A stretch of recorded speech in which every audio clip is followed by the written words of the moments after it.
comfortable. After the morning bell chant, we'll resume noble silence.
The first precept,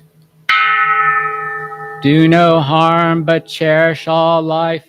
If you violate this precept, you will destroy your seed of compassion. Therefore, you will not be able to go forth on the Bodhisattva path. The second precept, do not take what is not given, but respect the things of others. If you violate this precept, you will destroy your seed of virtue. Therefore, you will not be able to go forth on the Bodhisattva path. The third precept, do not engage in sexual misconduct, but practice purity of mind and self-restraint.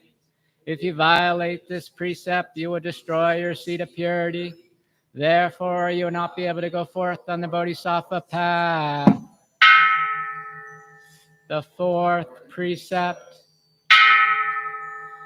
do not lie, but speak the truth. If you violate this precept, you will destroy your seed of truth. Therefore, you will not be able to go forth on the Bodhisattva path. The fifth precept, do not involve yourself in the trade of liquors and drugs which confuse or weaken the mind, but keep your mind calm and clear. If you violate this precept, you will destroy your seed of wisdom. Therefore, you will not be able to go forth on the Bodhisattva path. The sixth precept,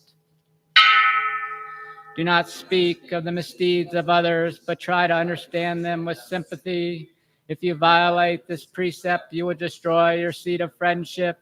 Therefore, you will not be able to go forth on the Bodhisattva path.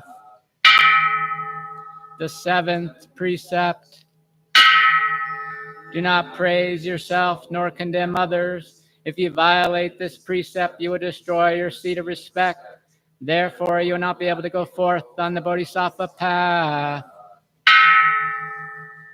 The eighth precept, do not withhold your aid, material or spiritual, but give freely of yours wherever there is need. If you violate this precept, you will destroy your seed of wealth and generosity. Therefore, you will not be able to go forth on the Bodhisattva path. The ninth precept, do not hold on to anger, but be forgiving. If you violate this precept, you will destroy your seed of happiness.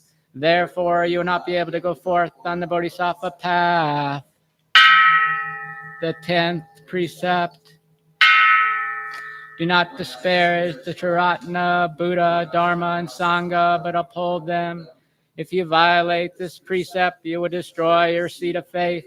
Therefore, you will not be able to go forth on the Bodhisattva path.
At this time, I want to invite our incense lighters to come forward, please.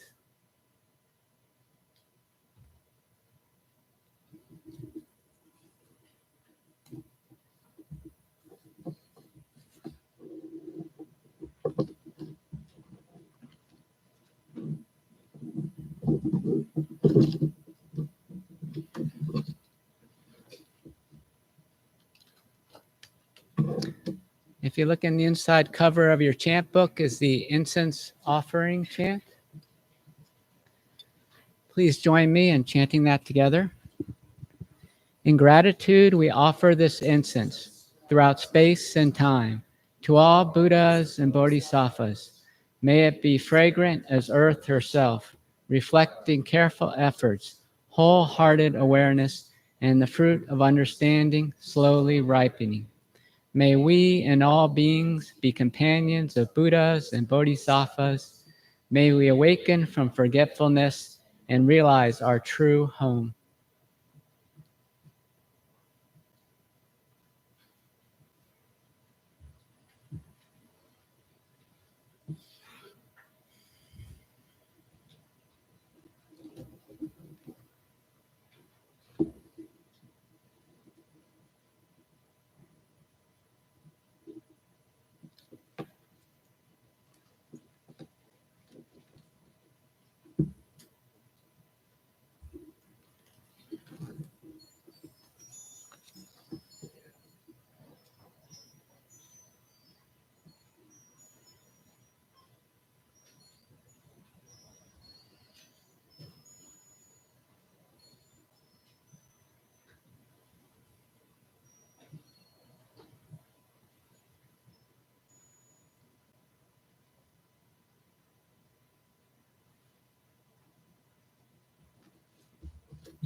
morning. Nice to see you all here today. I'm going to start with a few. By the way, my name is Kunga Nyima. I'm one of the Dharma teachers here at the temple. We have some courtesy announcements to start us off. If you have a small child, and we do have a downstairs space to take your child if they become active.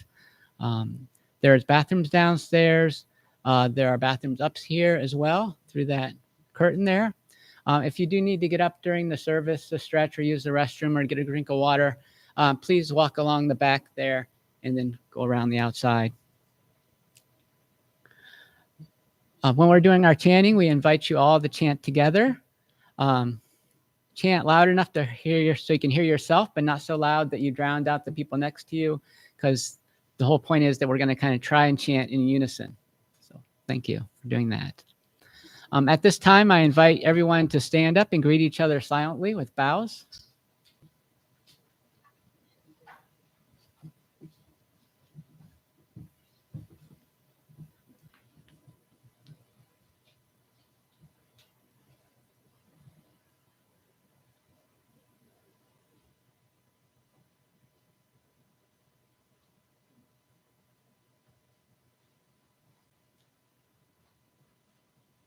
And if you will turn to page 7 in your chant book, the first chant will be the 3 refuges.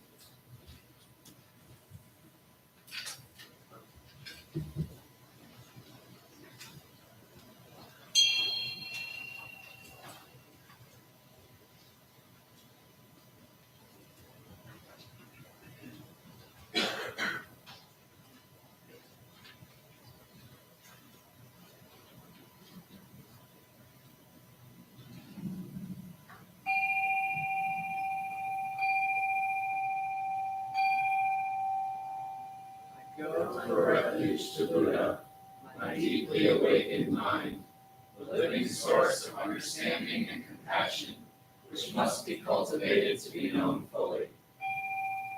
I go for refuge to Dharma, the path of mindful living, leading to healing, joy, and enlightenment, the way of peace, which must be cultivated to be known fully. I go for refuge to the Sangha, the loving and supportive community of practice, realizing harmony, awareness, and liberation, which must be cultivated to be known fully. I am aware that the 3 jewels are within my heart. I vow to realize them. I vow to understand living beings and their suffering. I vow to cultivate loving kindness and compassion, and to practice joy and equanimity. I vow to live simply and sanely, content with few possessions, and to keep my body healthy. I vow to let go of all worry and anxiety in order to be light and free. I am aware that I owe so much to my parents, teachers, friends, and all beings. I vow to be worthy of their trust, to practice wholeheartedly, so that understanding and compassion will flower, and I can help living beings to be free from their suffering. May the Buddha, the Dharma, and the Sangha support my efforts. May the Buddha, the Dharma, and the Sangha support my efforts. May the Buddha, the Dharma, and the Sangha support my efforts.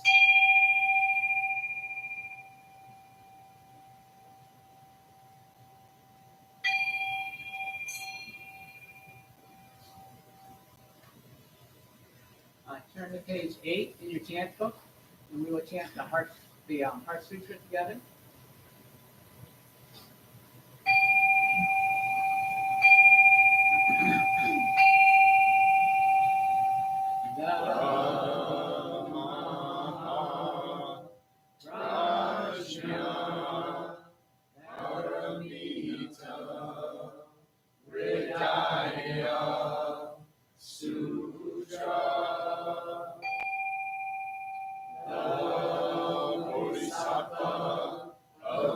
Compassion from the deep practice of prajna, paramita, perceive the emptiness of all 5 skandhas and deliver all beings from their suffering.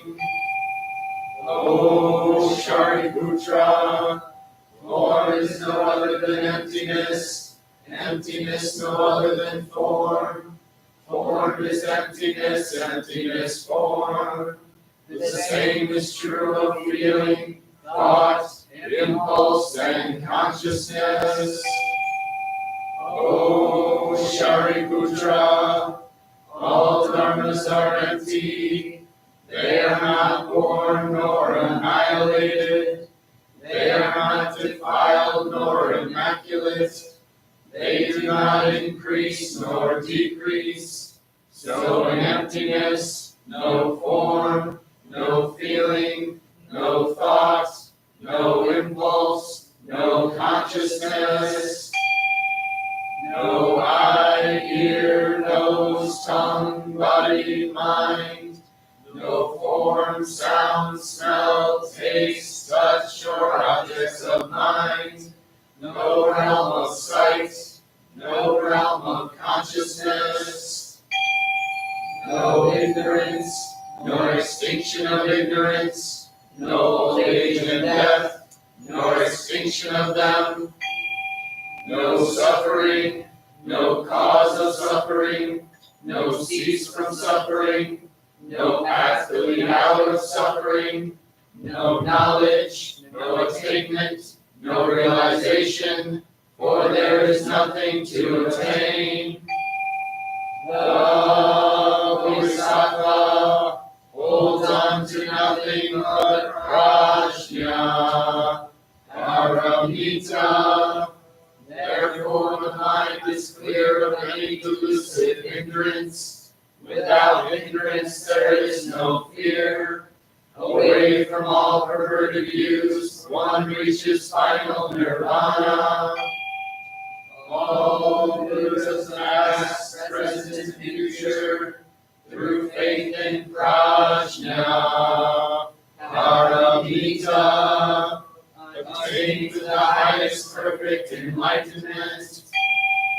Know then the prajna, paramita, is the great Dharani, the radiant, fearless mantra, the utmost supreme mantra, which is capable of allaying all pain. This is true beyond all doubt. Proclaim now the highest wisdom, the prajna, paramita. Gate, gate, paragate, parasamgate, bodhisvaha. Gate, gate, paragate, parasamgate, bodhisvaha. Gate, gate, paragate, parasamgate, bodhisvaha.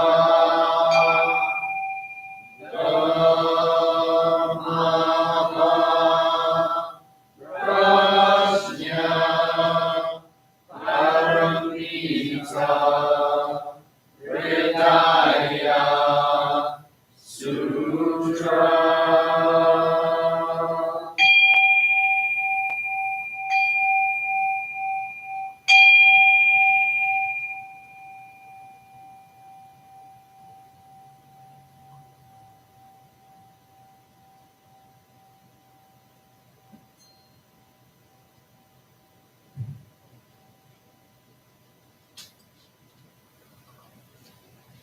Please take your seats.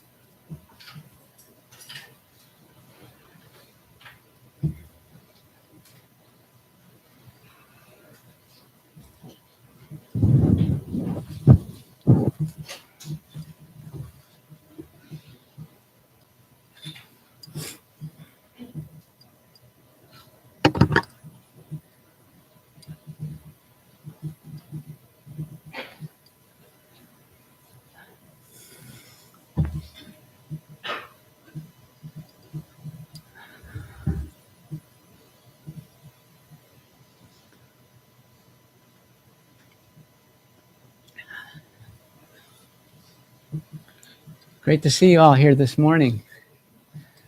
My name is Kunga Nyima. I'm one of the teachers here. I just wanted to start off by just expressing some generosity or some thank you for all the generous gifts that are being provided today. We have John or Upasaka in our tech room helping us to live stream. Igesu up here with me helping to facilitate the service.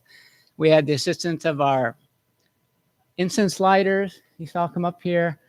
We had a greeter at the front door today. We had people come in about 9 o'clock and help us make sure everything looked nice and tidy, make sure the bathrooms were in good shape and everything like that. So I just want to thank all those people for donating their time. And just remind you, if you're a regular temple member and you want to help out, every Sunday, if you come at 9, we're glad to have your support. If you're interested in becoming an incense lighter or becoming a greeter, you can talk to Nasanskara right here in the front row. He can give you instructions on that, and we provide trainings on those. And we also, anything that you want to help with, we're happy to have your assistance. So thank you so much for being here and showing your interest in the Dharma.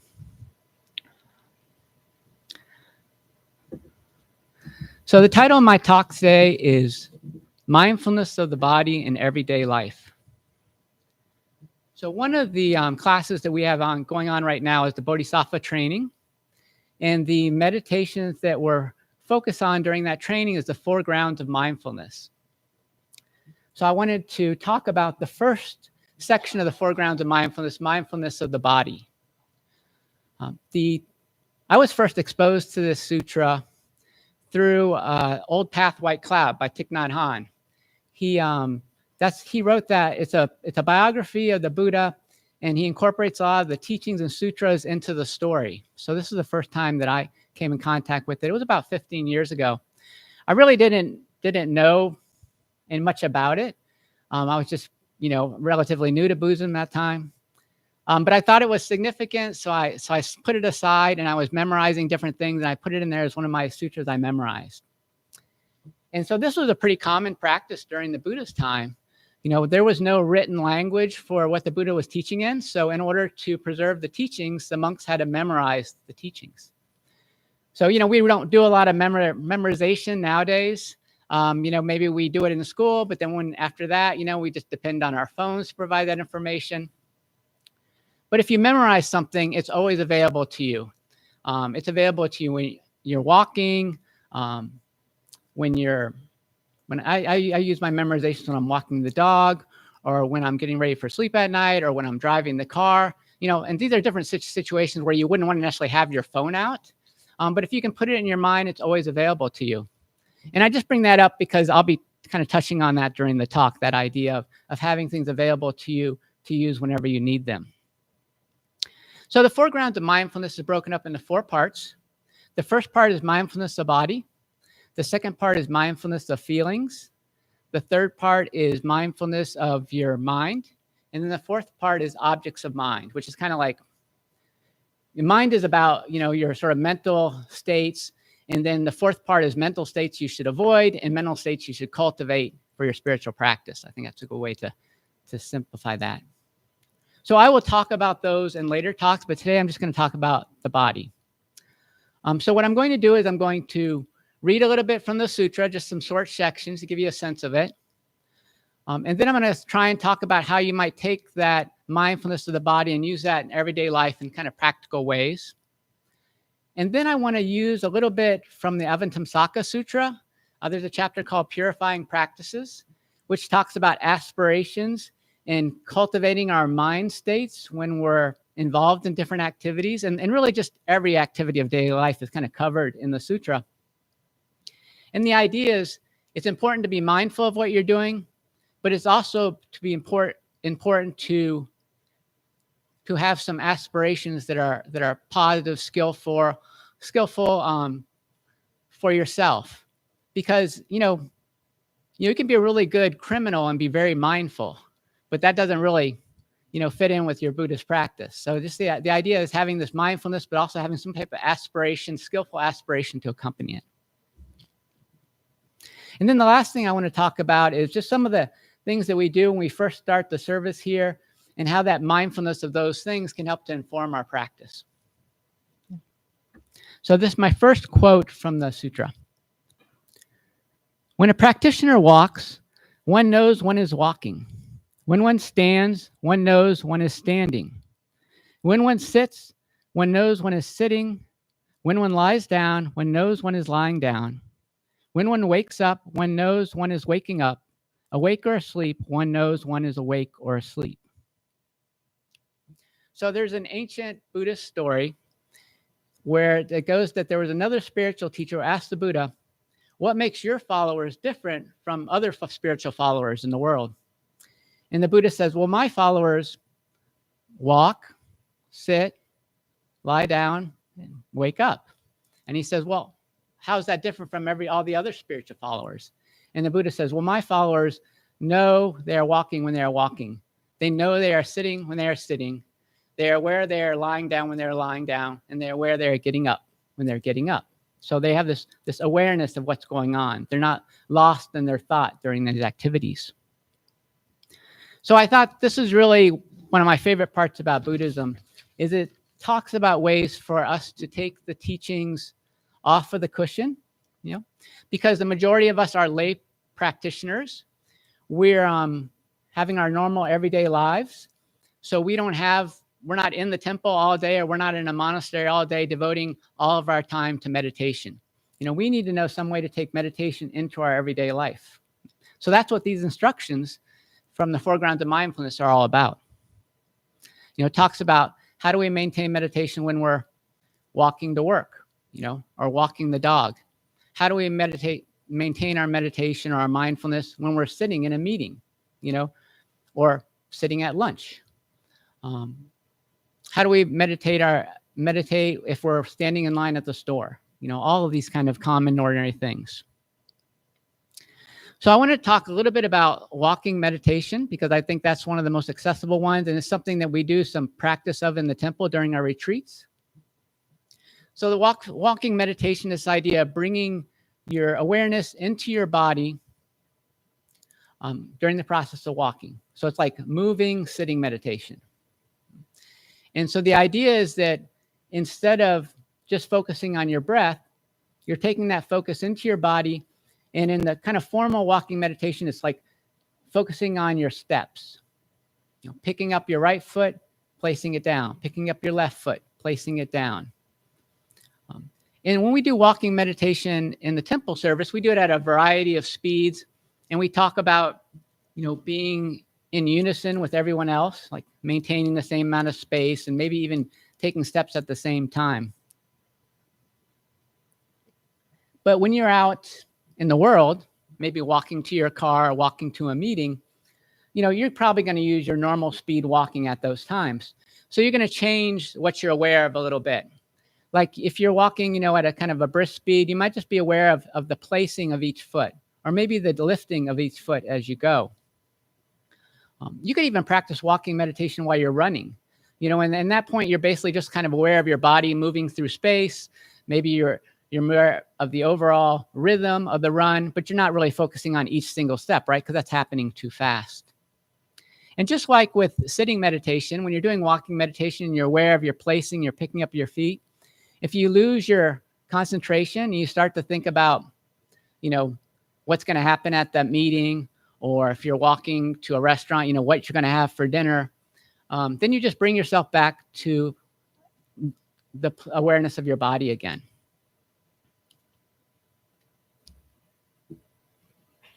In addition to being aware of your feet, you should also be aware of your posture, trying to have a nice straight posture, shoulders back, kind of keeping your spine straight, that type of thing.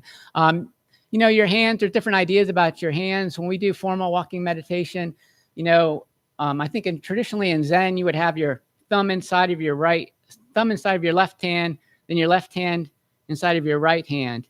And like this idea is like you're making a fist, but you have your thumb inside, so it's not like a violent fist, but you sort of have these two hands like that, and you hold them at your chest as if you're holding like a pole, But you can also have them at your side or behind your back. There's a variety of different ideas.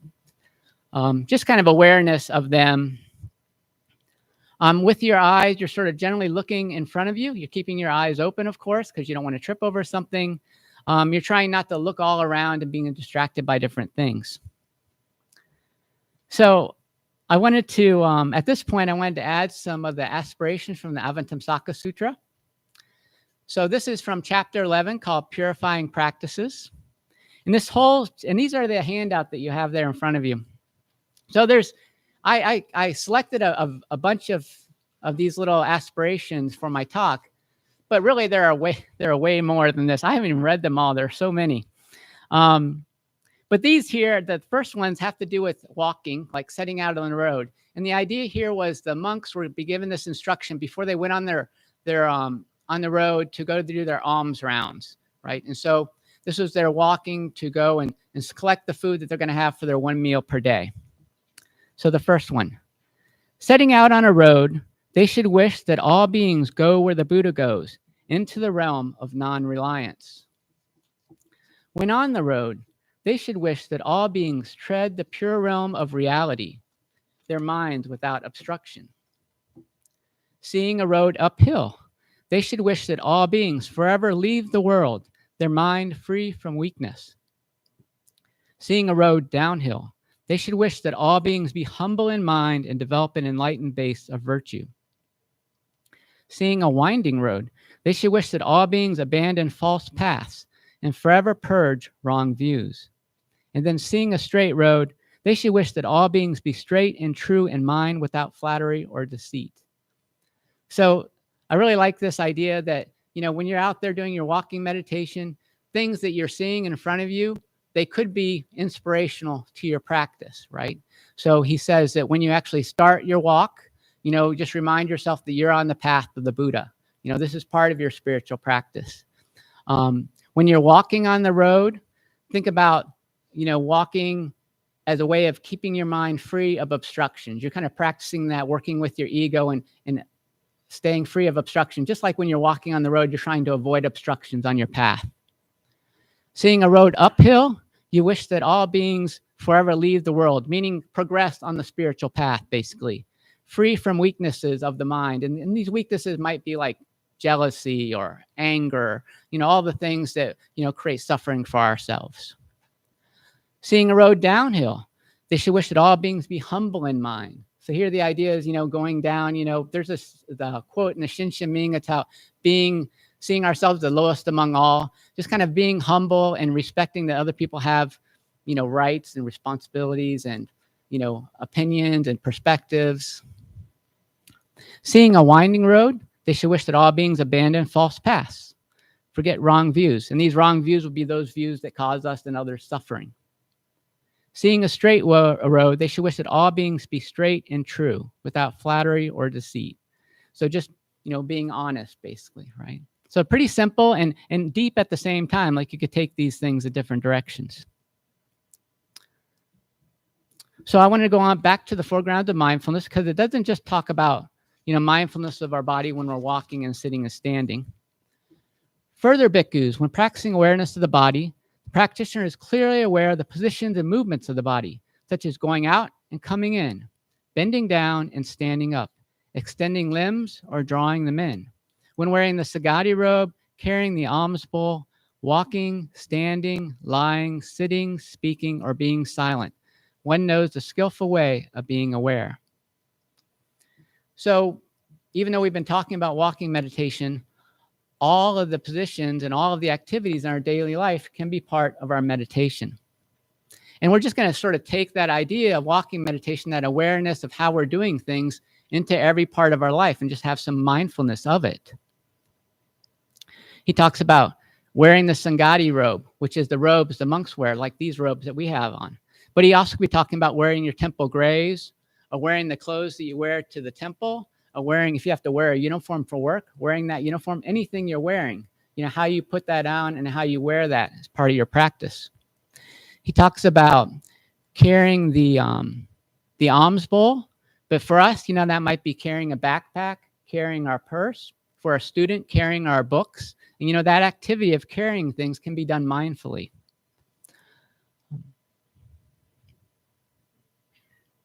And he also talks about walking, standing, sitting, or being silent. I'm going to talk about a little bit more about being silent at the end. So we can bring the same type of awareness of our body that we're bringing to walking meditation to all the activities. And I'm going back to the Avatamsaka Sutra. Now, these sayings that I'm presenting were presented by the Bodhisattva Manjushri in the sutra.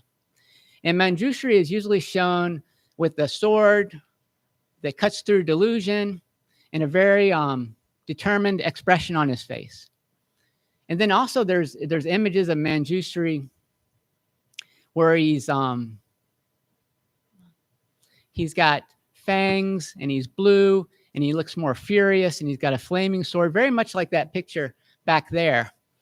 But even though he has these fierce depictions, he's still concerned with how we do everyday activities. So if I go down to the next group of aspirations, he says, taking a toothstick in hand, which I think modern we would call that a toothbrush, they should wish that all beings attain the wonderful teachings and be ultimately pure.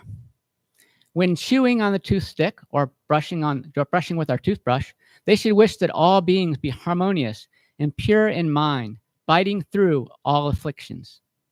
When going to the toilet, they should wish that all beings reject greed, hatred, and folly, and clean away sinful thoughts. When washing off the body's filth, they should wish that all beings be pure and harmonious, and ultimately without defilements.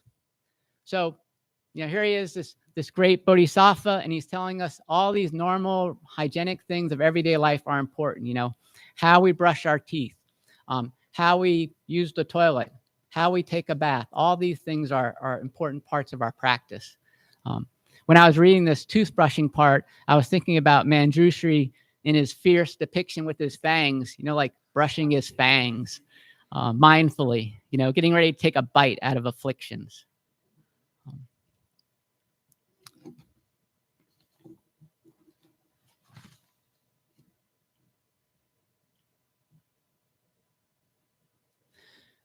So Manjushri goes on talking more about practice and talks a little bit more specifically about not just what we're doing, but who we're doing it with. Enlightened beings at home should wish that all beings realize the nature of home is empty and escape its pressures. While serving their parents, they should wish that all beings serve the Buddha, protecting and nourishing everyone. While with their spouses and children, they should wish that all beings be impartial towards everyone and forever give up attachments. So when Manjushri is giving these teachings, he's giving to someone who starts out as a layperson and then goes through the path to becoming a monk. So these three right here, I took these out of order. These actually had to apply to the person before they left home to become a monk, when they were still involved in family life.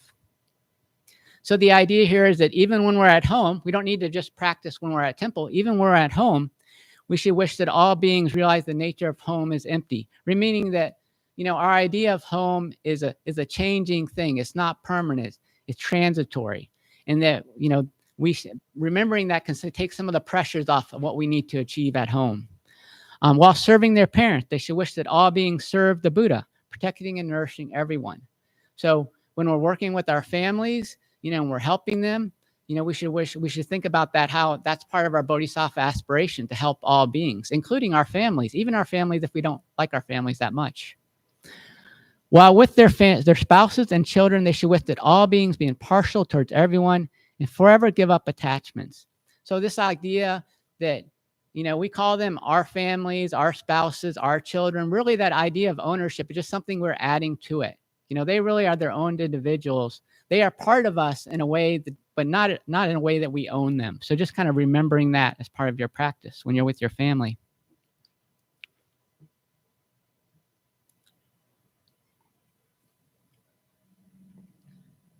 So I wanted to talk a little bit about the rituals that we came into the temple here. When you first come in, we ask you to take your shoes off. And if we think about this in the aspirations that Manjushri presented, it's kind of like we're taking our shoes off because we're leaving the defilements of the outside world and entering the pure space of our spiritual practice. When we come in and we bow when we enter, we're like humbling ourselves. The idea is that we're kind of admitting that we don't know everything. and then we're giving the Dharma a place to enter. We're coming here with an attitude of learning. When we bow to our cushions, we're kind of acknowledging that we can sit and we can be still, and that's an important activity, and we're opening our mind to receive the Dharma. When we chant together, it's this idea of a chanting in unison, and all of us trying to acknowledge that we are like part of one body. And lastly, when we maintain noble silence during service, it's the idea of recognizing that our thoughts are transitory, and we have control over what our actions are based on our thoughts. And we can decide to sit and be quiet, or we can decide to talk. So here we're just kind of just exercising that power of ourselves, right? So as we move into meditation, I want to leave you with some more of Manjushri's aspirations that specifically relate to meditation. So if you can get yourself into a nice posture for meditation, fold your feet in front of you if you can. If you're sitting in a chair, get your legs flat on the floor.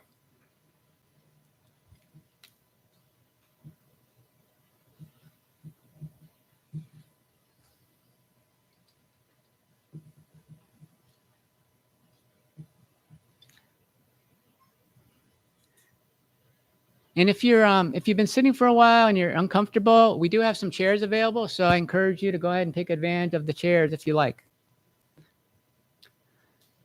When sitting up straight, they should wish that all beings sit on the seat of enlightenment, their mind without attachment.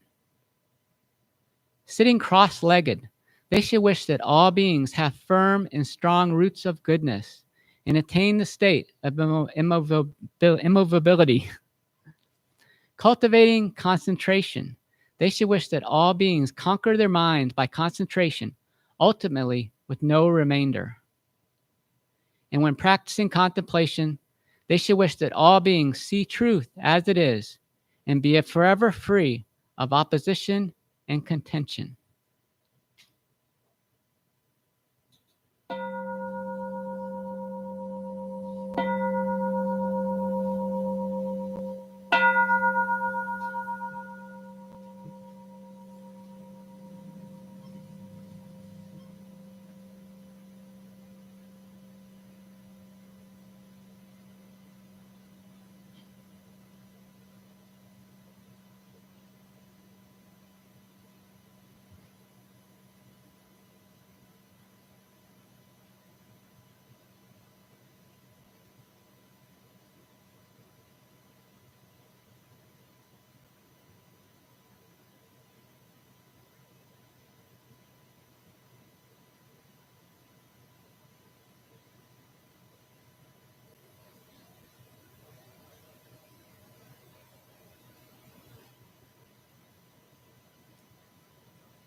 So I encourage you to take those handouts with you, the one that has the Avatamsaka purifying practices on that.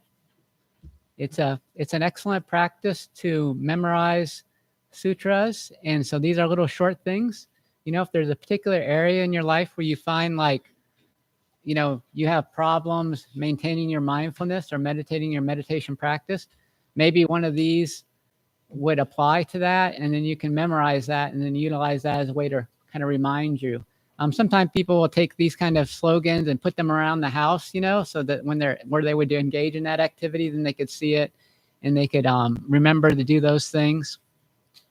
But yeah, it's an excellent practice. I mean, you can't, you know, you just can't take your phone everywhere and always have your phone in front of your face when you're doing things. So if you can memorize things, these teachings, it really helps. So I want to do now is to open it up to joys and concerns. So this is an opportunity for us at the temple to share in the joys of each other and also to share compassion. This is part of the way to practice the four immeasurables: loving kindness, compassion, sympathetic joy, and equanimity. Loving kindness is wishing other people to have happiness. Compassion is wishing others to have relief from their suffering. Sympathetic joy is realizing that you can share in the happiness of others as if it's your own. And equanimity is just this idea that, you know, life has happiness and it has sadness, and that's normal. That's okay. It doesn't have to throw you off. Like just because you're happy doesn't mean you have to throw all your mindfulness out the window. And just because you're really sad doesn't mean you can't have your practice to work with either. So if you have a joy or concern you'd like to share, just raise your hand and Satya will bring you a mic. Thank you. I have two joys. As we rounded the corner this morning, we saw Barb out there being our trash picker upper, which is very nice. Thank you, Barb. And our second thing is thinking about our Sangha member, Ben. If all things go well, he should be receiving his stem cell transplant this week on the 23rd. So strong metta, all kinds of good vibes. Please hold space for him.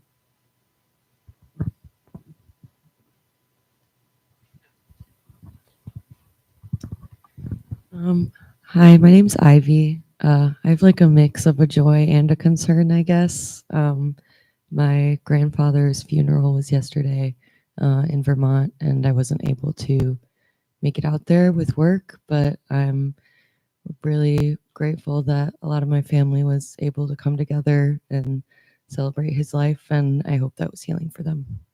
Just wanted to share. Thanks. My name's B, and I wanted to share joy in that mine and Ivy's friend James over there invited us to temple a few months ago, and it's become a very healing part of our lives. And we have invited our own friends, and I'm just really grateful for the space and that James invited us here.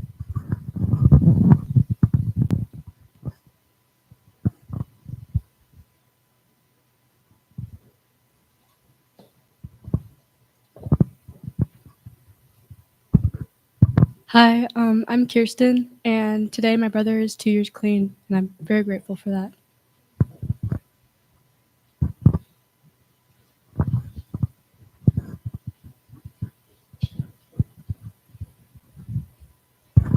Good morning, everyone. My name is Shane, or Juinsu. I am celebrating my 1-year anniversary with my girlfriend, Carolyn, which we met yesterday, a year ago, and then started dating on the 20th. So tomorrow's our technical anniversary, but it's been a great relationship. Thank you.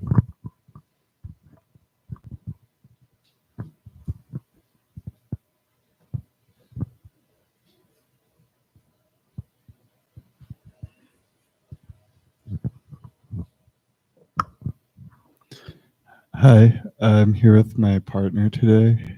They've traveled here from Portland, Oregon, where they live, and I'm really thrilled and excited to share the experience of being here with them today.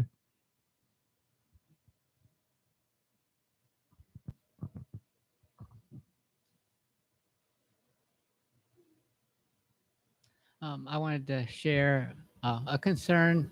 My daughter was in a car accident, but no one was hurt. But the car was totaled. Though she sent me a picture, and all it looked like was the bumper was cracked. But the insurance people said no, it's got frame problems. Somebody rear-ended her while they were at a stop sign. So she has to go and buy a new car, and so that's not something she was excited about doing. So, but we all have to do that, so that's all right. And then I share joy. My other daughter is home for the summer.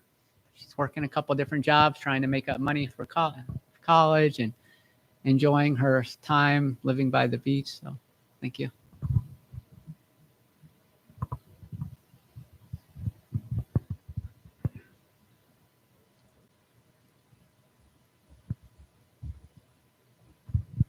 Hello, I'm Shinkyu. I'm one of the teachers here at the temple. I kind of talked about it last time, but this will be my last time at the temple for probably 6 months or so. So I'll be going to Nebraska Zen Center to be a priest in training there for at least 6 months. So I wanted to drop by one last time to see everybody and say goodbye, and then hopefully be able to say hello again in a little while. So thank you.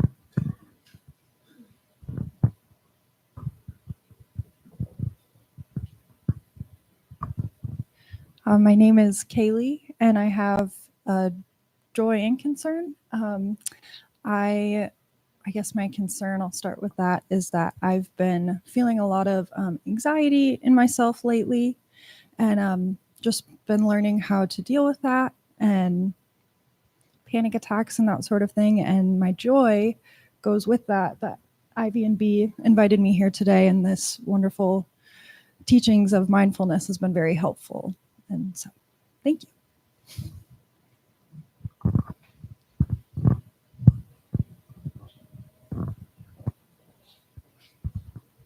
Hi, I'm Josie. Just wanted to say a joy, and that is just being joyful that I found community and feel like rooted in my community, and we're starting a tool library, and they're just excited that things are coming along with that, and that I can be here in this space. Yeah. Hi, my name's Ricky, and right now I have joy and a concern. The concern is one of my best friends' husband is getting heart surgery right now, and I haven't heard back from them because it's very recent, and both of them are very much in my heart right now. And a joy is that 2 of my friends are having babies in July, and I'm going to be an auntie. So I'm very excited about that. Thank you.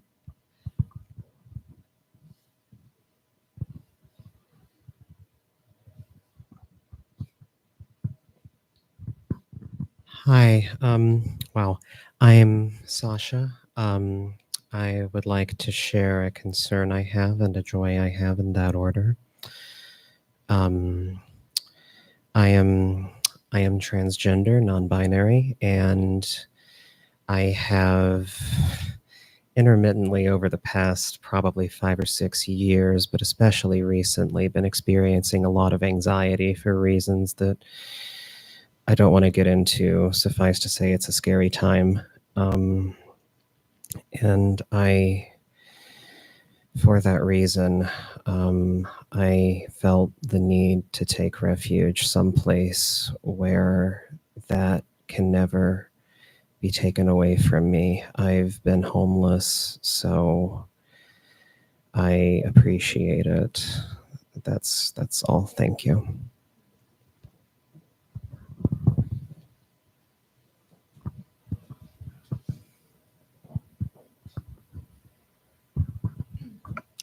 My name is Hannah. Mine's a concern.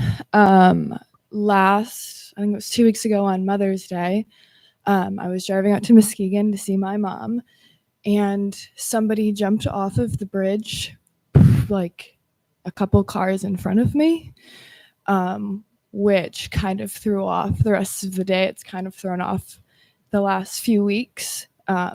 It's left a heaviness with me that I haven't really been able to shake yet.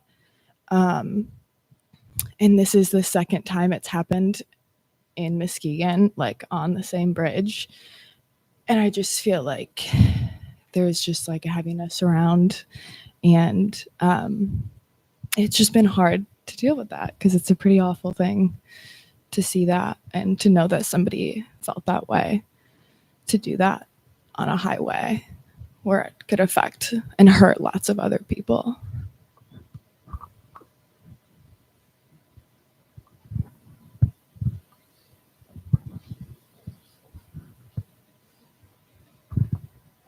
Hi, I'm Nikki. I have a joy and a concern. So my concern, my mom and I got into another argument. We don't have the best relationship, but we're not really talking right now. But this week her dog also died, and her dog was kind of like her rock. So I'm just wishing her peace right now, and really hoping she's okay. And my joy is I was able to reconnect with an old friend I haven't talked to in many years. She is a client where I work apparently, and we're actually going to see each other today. So.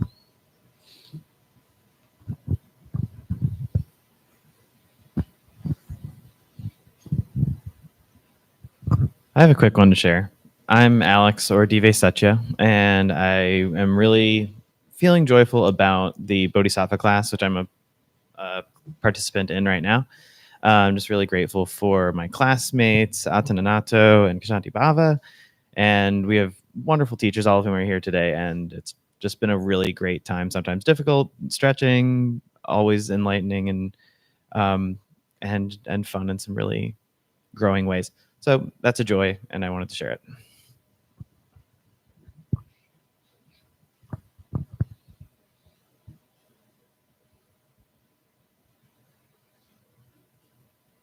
Do we have any online?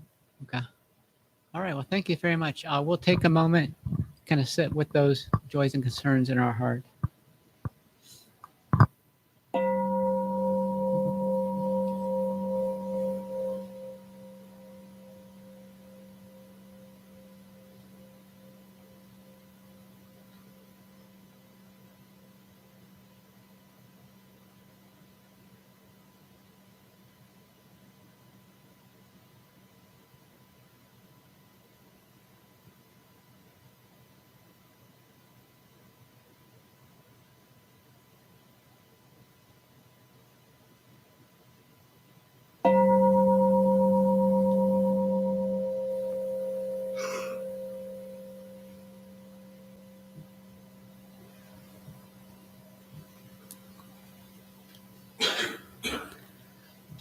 Now is the opportunity for temple-related announcements.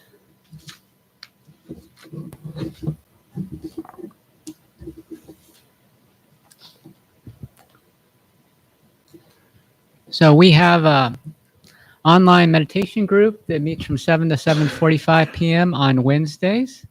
You can contact me for more information. Shin-Kyu is our guest leader for the summer. So he's leading it May, June, and July. We have a Thursday Dharma discussion group, meets Thursday mornings from 9:30 to 11 a.m. And Reverend Jing Su is facilitating that. Nat Sanskar often attends, so if you wanted to find out more information about that, just ask Nat Sanskar. We have an Avatamsaka Sutra study group that's meeting. It's meeting on the 30th is the next meeting, I think. And that is from 7 to 9 p.m. at the temple. And Will is facilitating that. Will, where are you sitting? Will was here earlier. But you can email, if you look in the, you can also, Joyce and Sue is also facilitating that with Will. So just talk to Joyce and Sue about that. The Grand Rapids Buddhist Temple Board meeting is today from 11:30 to 1. And if you're interested in observing, we welcome you there. We are always looking for people who are interested in serving on the board. It's a way to make sure the temple keeps going. You know, the lights bills get paid, the space is available, all the business of the temple, you know, keeping the space here for us is done by the board. So we really appreciate the board. And if you're interested in participating, we need volunteers on the board to help with that. Different skills are needed, like, you know, being a secretary or being a treasurer or being a president of the board or being a, you know, whatever you might think of, you know, that a board needs. We need those people.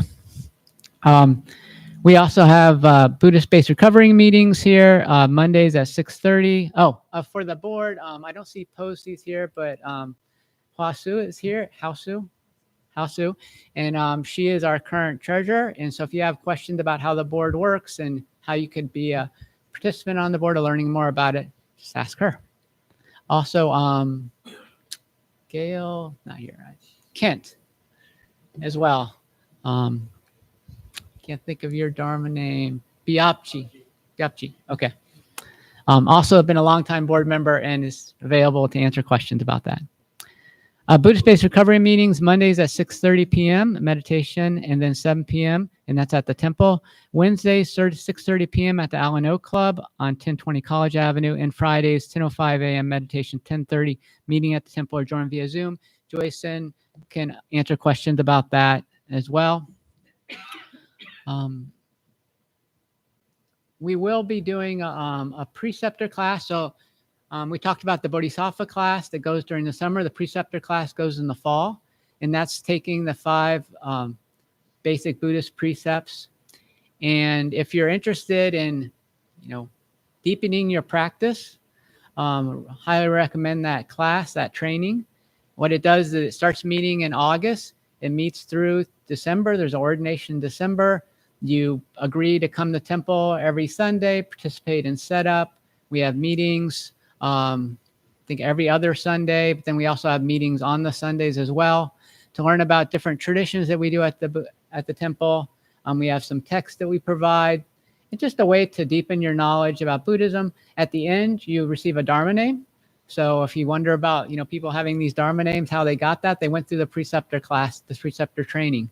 If you're thinking about, well, I'd like to, you know, maybe one day I want to be sitting up there, you know, giving a Dharma lecture. That's how you would start. You start with a preceptor class, kind of go through the Bodhisattva class, and then we have other things after that as well. So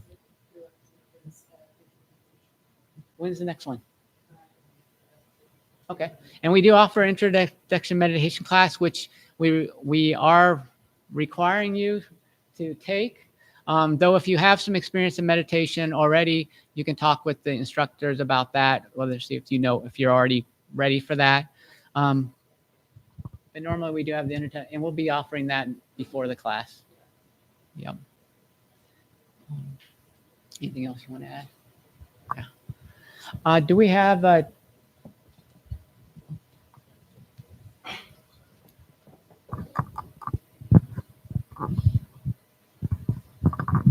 So this announcement is from Dai Feng Su.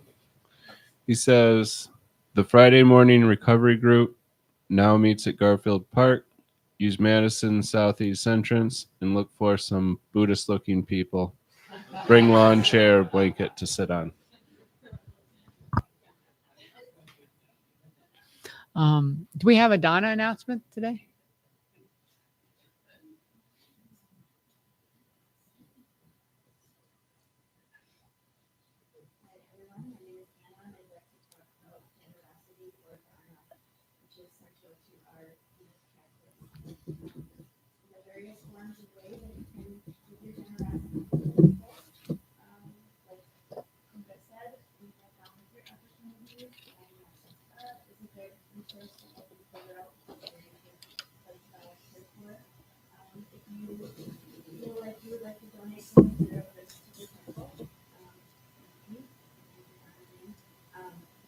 Resource for that to tell you what exactly you need at what time, and then also financially information as well. If you are on YouTube, there's a drop down that will lead you to PayPal. You can down the boxes at each end of the temple, whether it's cash or check.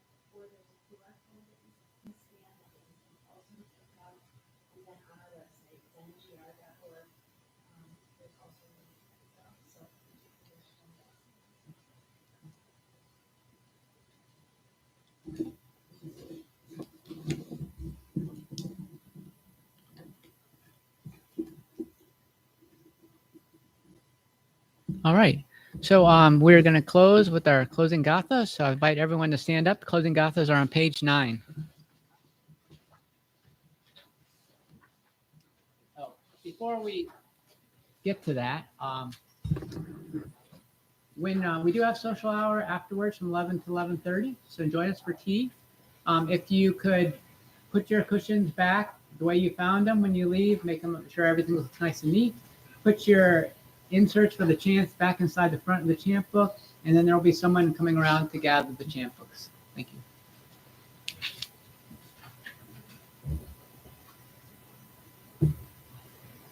For all unskillful actions ever committed by me since of old, on account of my beginningless greed, anger, and ignorance, born of my body, mouth, and thoughts, now I atone for them all. Vast is the robe of compassion, a formless field of benefaction. I wear the Buddhist teachings for the benefit of all sentient beings. All beings, one body, I vow to liberate. Endless blind passion, I vow to uproot. Dharma gates without number, I vow to penetrate. The great way of Buddha, I vow to attain. And invite the right side to take the center.